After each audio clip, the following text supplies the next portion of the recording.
السلام علیکم ناظرین۔ کہتے ہیں کہ جہانگیر ترین نے آج تک جس بھی چیز کو ہاتھ لگایا وہ سونا ہو جاتی ہے۔ یہ بات ان کے ناقدین بھی مانتے ہیں، لیکن اس کی وجہ وہ قسمت سے زیادہ جہانگیر ترین کی دولت سے کامیابی خرید لینے کی صلاحیت کو قرار دیتے ہیں۔ لیکن یہ دولت جہانگیر ترین کے پاس آئی کیسے؟ 2 کمرے کے مکان سے محلوں تک، پنجاب یونیورسٹی کے ایک لیکچرار سے لے کر ارب پتی کاروباری تک، اور جہیز میں ملنے والی سیاست سے لے کر ملک کی اہم جماعت کے اہم ترین عہدیدار تک، جہانگیر ترین نے کامیابی کا سفر کیسے کیا اور کیسے وہ ملک کی متنازع ترین سیاسی شخصیات کی فہرست میں شامل ہوئے۔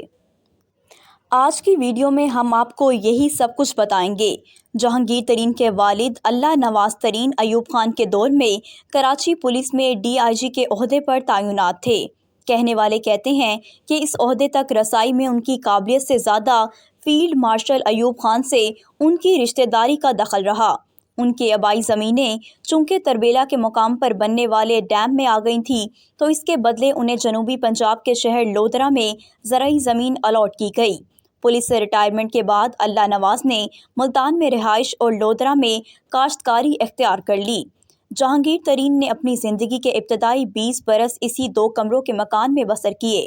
جہانگیر ترین کو تعلیم کے لیے لاہور بھجوایا گیا، جہاں سے انہوں نے گریجویشن کی اور بعد میں امریکہ کی نارتھ کیرولینا یونیورسٹی سے 1974 میں بزنس ایڈمنسٹریشن میں ماسٹرز کیا۔ جہانگیر ترین کے بقول دوران تعلیم ایک دن کے لیے بھی میرے دل میں یہ خیال نہیں آیا کہ میں امریکہ میں ہی مستقل رہائش اختیار کر لوں، اسی لیے تعلیم مکمل کرتے ہی میں وطن لوٹ آیا۔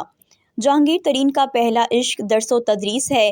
2017 میں BBC کو ایک انٹرویو میں انہوں نے کہا کہ انہیں نوجوانوں کے ساتھ گفتگو کر کے ہمیشہ مزہ آتا تھا، اسی لیے انہوں نے پنجاب یونیورسٹی میں لیکچرار کے طور پر ملازمت اختیار کر لی، لیکن والد کی مخالفت کے باعث وہ اپنا پہلا عشق چھوڑ کر بینک کی نوکری کرنے پر مجبور ہو گئے۔ ایک شام وہ دفتر سے باہر نکلے تو انہیں احساس ہوا کہ وہ خوش نہیں ہیں۔ ان کا دفتر لاہور کی ایک عمارت کے تہہ خانے میں تھا۔ وہ بتاتے ہیں کہ میں صبح اس تہہ خانے میں داخل ہوتا اور شام ڈھلنے کے بعد باہر نکلتا۔ ایک شام دفتر سے نکلتے میں نے یہ سوچا کہ یہ بھی کوئی زندگی ہے۔ اگلی صبح میں اس تہہ خانے میں نہیں گیا۔ وہ لاہور سے ملتان پہنچے اور والد کو خبر سنائی کہ وہ کاشتکاری کریں گے۔ والد جیسے سکتے میں آ گئے۔ جہانگیر ترین کا کہنا ہے کہ لودھرا میں والد صاحب کی زمینوں پر چند دن گزارتے ہی مجھے احساس ہو گیا کہ کاشتکاری میرے DNA میں ہے۔ والد کی 400 ایکڑ زمین پر انہوں نے کاشتکاری شروع کی۔ ابھی ترین کو لودھرا آئے 2 سال ہوئے تھے کہ ان کی زمینوں سے ملحق سرکاری زمین کو محکمہ جنگلات نے فوج کو دے دیا، جس نے یہ زمین میڈل لینے والے اپنے افسروں میں بانٹنا شروع کر دی۔ اب جس افسر کو یہ زمین ملتی، وہ جب زمین دیکھنے آتا تو اس کا استقبال ایک بنجر ریگستان کرتا، کیونکہ یہاں پانی نہیں تھا۔ جہانگیر ترین کا کہنا ہے کہ میں اس زمین کے بالکل ساتھ بیٹھا تھا۔ میں نے کیا کیا کہ یہ زمینیں ان فوجی افسروں سے بہت سستی خریدنی شروع کر دیں۔ 20 سال میں یہ کام کرتا رہا کہ فوجی افسروں سے بنجر زمینیں خریدتا رہا، اور یہاں سے جہانگیر ترین کی کامیابیوں کا نہ ختم ہونے والا سفر شروع ہو گیا۔ اس دوران انہوں نے کتنی زمین خریدی، اس بارے میں جہانگیر ترین واضح بات نہیں کرتے، لیکن بعض اندازوں کے مطابق ان کے پاس جنوبی پنجاب سے سندھ تک 45,000 ایکڑ زمین ہے۔ مزے کی بات یہ ہے کہ اس زمین کو ان کی ملکیت ثابت کرنا بھی ممکن نہیں، کیونکہ اس میں بیشتر زمین ان کے ملازمین اور رشتہ داروں کے نام پر خریدی گئی ہے۔ فوجیوں کی زمینوں سے فارغ ہونے کے بعد جہانگیر ترین نے مقامی زمینداروں کا رخ کیا اور انہیں ان کی زمین کے بدلے سالانہ اتنی رقم کی پیشکش کی جتنی وہ سال بھر محنت کر کے کماتے تھے۔ بیشتر لوگوں کو یہ پیشکش بھا گئی اور انہوں نے اپنی زمینیں ٹھیکے پر جہانگیر ترین کے حوالے کر دیں۔ یہ ساری خرید و فروخت غیر متنازع نہیں رہی۔ ان کے بعض رشتہ داروں، علاقے کے زمینداروں اور بعض دیگر الاٹیوں نے ان پر زمینوں پر قبضوں اور دھوکے سے زمینیں کم داموں خریدنے کے الزامات لگائے۔ ان زمینوں سے کمائی گئی رقم جہانگیر ترین نے مختلف صنعتوں اور کاروباروں میں لگانا شروع کر دیں۔ شوگر ملیں خریدیں، اسٹاک مارکیٹ میں پیسہ لگایا، بینکوں میں حصہ داری کی، الغرض ہر وہ کام کیا جس سے پیسہ کمایا جا سکتا تھا۔ یوں وہ ملک کے بڑے زمیندار کے ساتھ ساتھ کامیاب کاروباری بھی بن گئے۔ اس زمینداری کو 4 چاند اس وقت لگے جب جہانگیر ترین کو وزیر اعلیٰ پنجاب شہباز شریف نے اپنی زرعی ٹاسک فورس کا سربراہ لگایا۔ ان کے ناقدین الزام لگاتے ہیں کہ اس دور میں پنجاب میں زمینوں سے زیادہ پیداوار لینے کے لیے جو غیر ملکی تجربات ہوئے ان میں سے بیشتر جہانگیر ترین کی زمینوں پر ہی کیے گئے۔ اب باری آتی ہے انتخابی سیاست کی۔ ترین خاندان کی رشتہ داریاں جنوبی پنجاب اور سندھ کے اہم ترین سیاسی خاندانوں سے ہیں۔ وہ رحیم یار خان کے مخدوموں کے داماد اور ملتان کے گیلانیوں اور سندھ کے پگاڑا کے سسرالی ہیں۔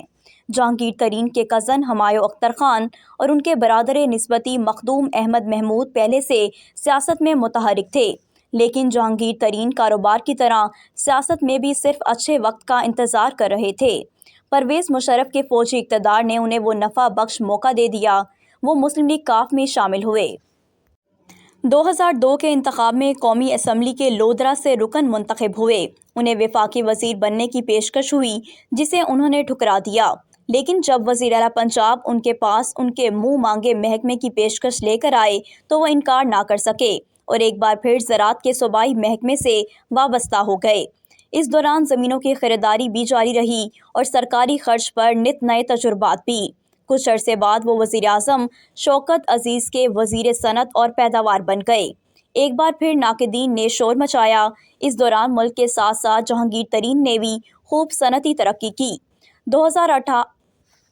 2008 میں وہ اپنے ایک اور رشتہ دار پیر صاحب پگاڑا کی مدد اور ٹکٹ پر قومی اسمبلی کے رکن بن گئے۔ 2011 میں انہوں نے درجن بھر ہم خیال ارکان اسمبلی کو اکٹھا کیا اور ایک مضبوط سیاسی پریشر گروپ کے طور پر سامنے آئے۔ ابھی یہ گروپ اپنی آئندہ سیاست کے بارے میں غور و فکر کر ہی رہا تھا کہ اچانک خبر آئی کہ جہانگیر ترین عمران خان کی تحریک انصاف میں شامل ہو گئے ہیں۔ خود اس گروپ کے ارکان بھی حیران رہ گئے کہ کس طرح ان کی طاقت کو استعمال کر کے جہانگیر ترین نے ایک لمبی چھلانگ لگائی۔ پی ٹی آئی میں ان کی آمد اور پھر اہم ترین عہدے تک ترقی بھی آسان نہیں رہی۔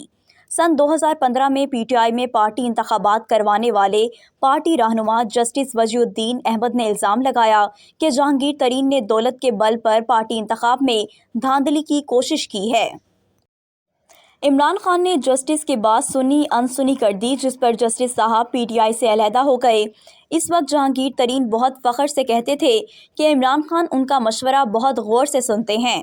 ناقدین کے مطابق جہانگیر ترین کے مشورے سننا عمران خان کی ایک طرح کی مجبوری بھی تھی، لیکن جہانگیر ترین کے خلاف ایک عدالتی فیصلے کے بعد ان پر پارلیمانی سیاست کا دروازہ اس وقت بند ہو گیا جب سابق جسٹس ثاقب نثار کی سربراہی میں قائم 3 رکنی بینچ نے دسمبر 2017 میں جہانگیر ترین کو آئین کے آرٹیکل 62(1)(f) کے تحت نااہل کر دیا۔ یہ وہی شق ہے جس کے تحت سابق وزیر اعظم نواز شریف بھی نااہل ہوئے تھے۔ جہانگیر ترین نے اپنے خلاف فیصلہ آنے کے بعد پاکستان تحریک انصاف کے سیکریٹری جنرل کے عہدے سے استعفیٰ دے دیا اور کہا کہ وہ عمران خان کو وزیر اعظم بنوانے کی جدوجہد کرتے رہیں گے۔ وہ اپنے اس عزم پر انتخابات کی تیاری اور پی ٹی آئی کی انتخابی مہم کے دوران ہی نہیں، حکومت سازی کے عمل کے دوران بھی سختی سے کاربند رہے۔ عمران خان اور جہانگیر ترین کے درمیان فاصلے اس وقت بڑھے جب ملک میں چینی کے بحران پر کمیشن بنایا گیا تو کمیشن کی رپورٹ میں الزام عائد کیا گیا کہ مشہور اہم کاروباری شخصیات جہانگیر ترین، سابق حکمران شریف خاندان، گجرات کے چودھری برادران، پنجاب اور سندھ کی حکومتوں نے فراڈ اور ہیرا پھیری کی ہے۔ اسی دور میں ایف آئی اے نے جہانگیر ترین خان اور ان کے بیٹے علی ترین کے خلاف منی لانڈرنگ کا مقدمہ بھی درج کیا۔ ایسا محسوس ہو رہا تھا کہ جہانگیر ترین سیاست کے میدان میں اب دوبارہ قدم نہیں رکھیں گے، لیکن پھر عمران خان کی حکومت کا ایک تحریک عدم اعتماد کے ذریعے خاتمہ ہوا اور پی ڈی ایم نے حکومت بنائی۔